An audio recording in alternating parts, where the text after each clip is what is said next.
video you will find new things about discourse analysis. We all know discourse analysis is a method of analyzing the structure of text or utterances by considering the linguistic content and their sociolinguistic content. There are many approaches to DA, one of which is conversational analysis.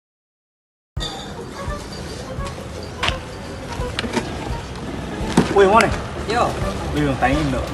tanya apa? Lu habis kuliah lu mau buat apa? Wih, tanya B.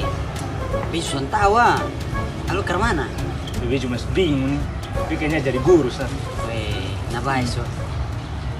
So the first is turn taking. So turn taking is used for talking in different speech exchange systems such as interview, meeting, debates, or ceremonies. There are some characteristics of turn taking as seen in previous video. The first is speaker change recurs or at least occurs. The second one in party talks at a time, and the third is occurrences of more than one speaker at a time are common but brief. So we can see from the previous video, both of the speakers take turns in talking. The first speaker is Hadid, greets by saying "We Mone," and the other speaker, which is Charles, responds to Hadid by saying "Yo." And the conversation went on with them talking about what they're gonna do after graduating.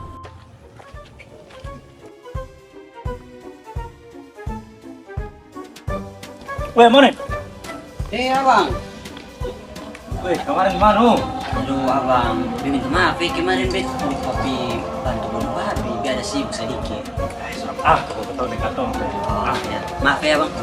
No, B terus ya, bang. Oh, aman. Oke. Ayo, Yo. So, okay guys, in here I'm going to explain you about adjacency pairs. So the first of all, we have to know that what is adjacency pairs. So this is a sequence of utterances which are adjacent and produced by different speakers. So it means like these two utterances are ordered as the first part and the second parts. So they are generally typed like the first part normally expect and requires a given second part, or like range of a second part. So I can give you example, like the first one is greeting and greeting. So greeting and greeting, like when the first speaker said hello and the second speaker said hello. And the next one is offer and acceptance. Like the first speaker said, would you care for me a tea? And the second speaker said, yes please. And the last one is apology and minimizations. So the first speaker said, oh, I'm really sorry. And the second speaker said, oh yeah, don't worry. And then in here, as Kivrin notes that adjacency pairs are organized patterns of stable, of recurrent action that provides for and reflect order within conversation. So this is such like they provide a sequence for the specification of expectations about form and meaning across utterances. And in here, Levinson states the rule that governs the use of adjacency pairs as follow. So, having produced as a first part of same pair, current speaker must stop speaking. And the next speaker produce at that point a second part to the same pair. So yeah, I think that's all I can explain to you about adjacency pairs, and thank you. Adi ayang, lu masih yang kusonde. Apa? Ada perempuan yang mau lompat di jembatan Liba. Ih, kapan? Terlalu gila. Itu hari. Pernah lama justru viral di Kupang. Dia pun cerita tuh, kayaknya dari stres kok apa kok. Katanya dia mau bunuh diri. Hanya dia lucu tuh, dia sombarani kok dia turun kembali. Pikir macam itu terlibat. Hello everyone, have you watched the previous video? That video contains one of the principles in conversation analysis. What is that? It is called PPR, or an abbreviation of transition, relevance, place. PPR is an impossible change of turn. So the speakers often give us pause for the listener for indicating that they are listening. So they do by means of nodding or giving facial expression like smile. In that video, we can see that the speaker give us pause for the listener to indicate that she is listening. And by doing that, the listener giving some verbal indications such as oh, So in that cases, TPR are included in conversation analysis. That's all. Kan saya coba setelah semua jadi dan keputusan ini satu katong kumpul di awal rumah siang sore gitu. Terus nanti katong bahas dulu konsepnya, baru Selasa katong sama-sama menghubung video. Fix ya semua?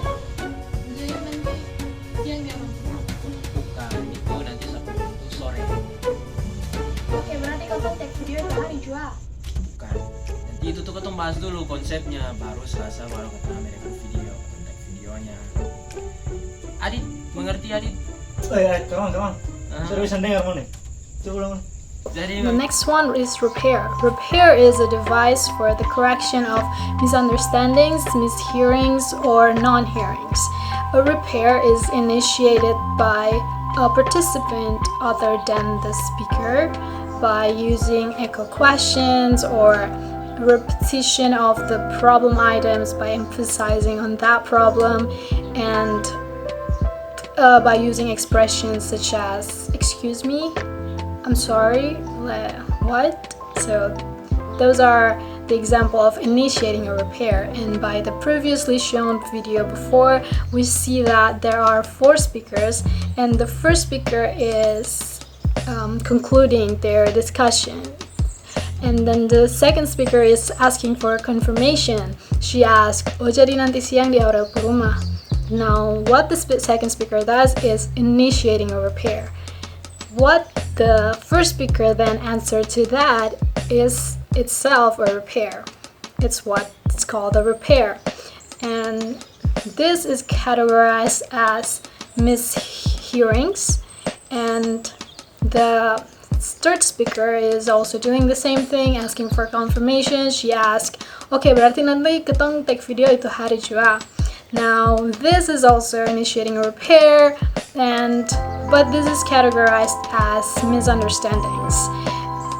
And the third one is non-hearings. We can see by the fourth speaker that said, "Kermana, sorry bisa dengar." So he actually said himself that he wasn't listening, and the phrase, the kermana, that is initiating a repair of his non-hearings.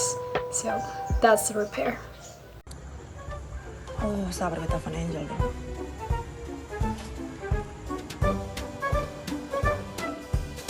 Halo Ayang. Halo Ayang. Ayang posisi di? Bia di rumah nih. Ayang sibuk kok. Besok. Besok sibuk. Bia tangan-tangan nggak sa? Oh, kalau misalkan Ayang sama sibuk besok, nah teman Beb bioskop kok. Beb besok gabut nih. Oh, boleh. Jangan besok kalian tapi ya. Oh, oke, thank you. Hello everyone, did you watch that conversational video? So that video contains one of the principles of conversation analysis. It is called pre-sequence. The definition of pre-sequence itself is sequences that is used to introduce the conversation and action.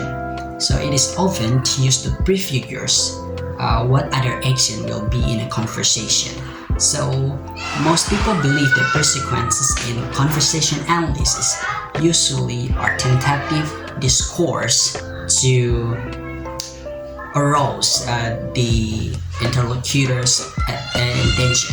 So there are many types of pre-sequences in conversation analysis. First is pre-invitation, second is pre-closing, third is pre-request, fourth is pre-announcement, and the last but not least is pre-arrangement. In that previous video that we watched together, it is considered as pre-invitation. So we can see from the sequences or the conversation that used by two people talking in a conversation, they one of the person talks about invite someone to go to someone. By that means of sentence, they try to invite the other people to come to the place that they are going to B. That's all. Really bang. Itu sadis.